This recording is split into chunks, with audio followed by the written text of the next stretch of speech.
नहमदुहु व नसल्ली अला रसूलिहिल करीम अम्मा बाद फ़ाउज़ु बिल्लाहि मिनश शैतानिर रजीम बिस्मिल्लाहिर रहमानिर रहीम रब्बि इश्रह ली सदरी व यस्सिर ली अमरी वहलुल उक़दतम मिन लिसानी यफ़क़हू क़ौली। अस्सलामु अलैकुम व रहमतुल्लाहि व बरकातुहू। आज मैं जिस टॉपिक पर बात करूँगी उसका उन्वान है सदक़े की अहमियत और फ़जीलत। सही बुखारी और मुस्लिम की रवायत है कि दो फरिश्ते हर रोज़ अल्लाह की तरफ से नाज़िल होते हैं, जिनमें से एक दुआ करता है, ए अल्लाह जो तेरी राह में माल खर्च करता है, ए अल्लाह इसके माल में बरकत फरमा। यानी दुआ कौन कर रहा है? फरिश्ते। फरिश्ते वो जो नूरी मखलूक हैं। हम अक्सर लोगों से कहते हैं कि हमारे लिए दुआ करें, लेकिन हमें भरोसा नहीं होता कि वो दुआ करने वाला शख्स जो हमारे हक़ में दुआ करेगा वो कबूल होगी भी या नहीं। लेकिन फरिश्ते एक ऐसे मखलूक हैं जो सिर्फ़ अल्लाह के हुक्म से ही हर काम करते हैं। जब वो हमारे लिए दुआ करते हैं तो अल्लाह ताला उनकी दुआ ज़रूर कबूल फरमाता है। वो हमारे लिए दुआ करते हैं और कबूल करने वाला कौन है? अल्लाह ताला जो पूरी कायनात को चलाने वाला है। तो सदका खैरात करने की वजह से फरिश्ते जो हैं वो हमारे हक़ में दुआ करते हैं। और दूसरा फरिश्ता क्या दुआ करता है कि ए जो बुखल करता है, तेरी राह में खर्च नहीं करता, इसके माल को बर्बाद कर दे। तो अल्लाह की राह में सदका करने वालों के बारे में आप सल्लल्लाहु अलैहि वसल्लम ने फरमाया, कसम उठाई कि उनका माल कम नहीं होगा, उनका माल बढ़ा दिया जाएगा। यानी उनके माल में बरकत डाली जाएगी और उनका माल बढ़ा दिया जाएगा। अल्लाह रब्बुल इज़्ज़त ने फरमाया, तुम मेरी राह में खर्च करो, मैं तुम पर खर्च करूँगा। वहाँ फरिश्तों की दुआओं का मुस्तहिक भी बनाया गया। यानी हमारे माल में बरकत भी डाली जाएगी, हमारे माल को बढ़ा भी दिया जाएगा। अल्लाह ताला हम पर अपना माल खर्च करेंगे। और तीसरी बात कि हमें फरिश्तों की दुआओं का मुस्तहिक बनाया जाएगा। तो अल्लाह ताला से दुआ करनी चाहिए कि अल्लाह ताला हमको तौफीक दें कि हम ज़्यादा से ज़्यादा अपना माल अल्लाह ताला की राह में खर्च करें, अल्लाह ताला की राह में सदका व खैरात करें, ताकि हम उसका अजर समेट सकें।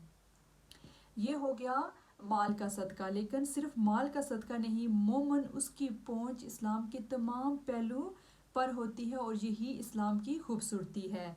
अगर किसी के पास माल नहीं तो क्या वो सदका नहीं करेगा? क्या वो इससे महरूम रह जाएगा इस सवाब से जो सदका करने वालों को अजर मिलता है उससे? ऐसा बिल्कुल नहीं। अगर हमारे पास माल नहीं तो हम दूसरे बहुत से ऐसे काम हैं जिसको करके हम अल्लाह की राह में सदका खैरात कर सकते हैं और उसका अजर पा सकते हैं। यानी सुबहान अल्लाह कहना सदका है, अल्लाहु अकबर कहना सदका है, अल्हम्दुलिल्लाह कहना सदका है, ला इलाहा इल्लल्लाह कहना सदका है। इसी तरह एक और रवायत है कि बीवी के हुकूक अदा करना सदका है, नेकी का हुक्म देना और बुराई से रोकना सदका है। सैयदना अबू ज़र रदियल्लाहु अन्हु की रवायत है कि अस्तगफिरुल्लाह कहना सदका है। इसी तरह रास्ते से पत्थर, हड्डी, कांटेदार चीज़ और रास्ते को साफ करना सदका है। अंधे को रास्ता दिखाना सदका है। बहरे और गूंगे की बात को समझकर उनकी मदद कर देना सदका है। किसी मजबूर की मदद करना सदका है। नावाकिफ की रहनुमाई करना सदका है। इसी तरह कर्जदार का कर्ज अदा करना सदका है। उसको मोहलत देना कि उसके पास माल हो और वो अपना कर्ज अदा कर सके, सदका है। इसी तरह अच्छी और ख़ूबसूरत बात कहना सदका है। किसी भाई को इसकी चीज़ में मदद कर देना। अगर आपके पास कोई हुनर है, कोई आपके पास कोई भी ऐसी चीज़ है जिससे आप किसी दूसरे की मदद कर सकते हैं, ये भी एक सदका है।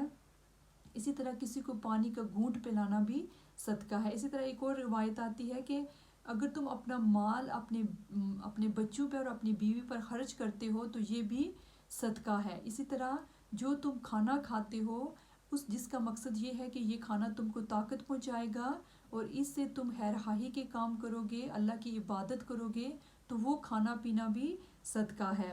इसी तरह किसी मुसलमान को मुस्कुरा कर मिलना सदका है, उसको सलाम करना सदका है। इसी तरह दो नाराज़ लोगों के दरमियान सुलह कराना सदका है। अपनी तकलीफ़ से लोगों को बचाना भी सदका है। यानी एक तो ये है कि लोग आपको तकलीफ़ दे रहे हैं, उस पर आप सब्र कर रहे हैं, ये भी सदका है। दूसरा ये कि आप अपनी ज़ात से किसी को भी तकलीफ़ ना दें, ये भी एक बहुत बड़ा सदका है। इसी तरह हमारी तमाम इबादत सदका है, यानी नमाज, रोज़ा, ज़कात, हज, یہ سب چیزیں صدقہ ہیں جب مسلمان اسی طرح یہ ہے کہ ایک دفعہ آپ صلی اللہ علیہ وسلم صحابہ کو صدقے کی ترغیب دلا رہے تھے کہ صدقے کی اہمیت کیا ہے، اس کی فضیلت کیا ہے، اس سے فائدے کیا حاصل ہوتے ہیں۔ تو ایک صحابی رسول حاضر ہوئے اور انہوں نے کہا کہ میں بھی صدقہ کرنا چاہتا ہوں۔ تو آپ صلی اللہ علیہ وسلم نے کہا آپ کے پاس تو مال نہیں ہے، آپ کیا صدقہ کریں گے؟ تو انہوں نے کہا کہ میں صدقہ کروں گا اپنی عزت کا، یعنی کوئی شخص اگر مجھے کوئی گالی دیتا ہے، مجھے برا بلا کہتا ہے، میری عزت پر الزام لگاتا ہے، تو میں اس پر غصہ نہیں کروں گا۔ تو آپ صلی اللہ علیہ وسلم نے فرمایا اے میرے پیارے صحابی، تمہارا صدقہ اللہ کے ہاں قبول ہو گیا، یعنی یہ بہت بڑا صدقہ ہے کہ اگر تم پر کوئی الزام لگائے، تمہیں کوئی برا بلا کہے اور تم صرف اللہ کی رضا کے لیے خاموشی اختیار کرو، اس کا جواب نہ دو۔ اپنی یہ نہیں کہ مقصد یہ نہیں ہونا چاہیے کہ ہم دنیا میں لوگوں کو خوش کر رہے ہیں، مقصد اپنی جو بھی آپ کام کر رہے ہیں، جو بھی آپ چھوٹا بڑا جو بھی کام کر رہے ہیں، آپ کی نیت خالص اللہ کی رضا پانے کے لیے ہونی چاہیے۔ اگر آپ کی نیت میں ذرا بھی کھوٹ ہوگا تو آپ کو اس کا اجر اور وہ جو ثواب ملنا تھا وہ نہیں ملے گا، آپ اس اجر سے محروم رہ جائیں گے۔